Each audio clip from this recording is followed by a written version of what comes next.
मयूरभंज जिला भरोसा परिवार करंजिया शाखार महिला सभानेत्री श्रीमती मालती महांत जन्मदिन अवसर में भरोसा परिवार पक्षर स्थानीय उपखंड चिकित्सालय रक्त केन्द्र ठारे एक स्वेच्छाकृत रक्तदान शिविर अनुष्ठित हो जाइछि। मुख्य अतिथि भाव पांचपीढ़ उपजिलापाल श्रीजुक्त प्रेमांशु चांद जोगदे शिविर को उद्घाटन करथिले। सम्मानित अतिथि भाव करंजिया वकील संघ संपादक श्री दिव्य प्रसाद साहू, भरोसा परिवार राज्य सभापति प्रताप कुमार राय, भरोसा परिवार उपदेष्टा पद्मलोचन नंद, महिला सभानेत्री मालती महांत प्रमुख जोगदे। करंजिया पूर्वतन थानाधिकारी श्रीजुक्त निरोध कुमार मल्लिक, उपखंड चिकित्सालय अधीक्षिका डॉक्टर अनिता सिंह प्रमुख जोगदे समस्त रक्तदाता मानपत्र दे संबर्धित कर उत्साहित करथिले।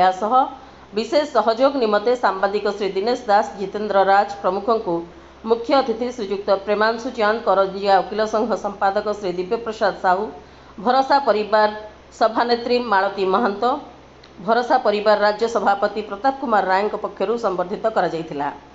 शिविर में मोट 20 जन रक्तदाता रक्तदान करथिबा बेले रक्त केन्द्र कर्मचारी श्री कपिलेन्द्र देव राउत, रजत महाकुड, मानस बारिक, त्रिलोचन महांत प्रमुख रक्त संग्रह करथिले। परिवार पक्षर प्रणति महांत, डंबरुधर महांत, विजय कुमार महांत, मनोज कुमार महांत, जन्मेजय महांत, अनुपमा कारुआ, बीणापाणी गिरी, स्निग्धा महांत, सुमंत महांत प्रमुख उपस्थित रही शिविर को परिचालना करथिले। मयूरभंज जिला करंजिया दिनेश कुमार दास का रिपोर्ट, प्राइम टीवी ओडिया।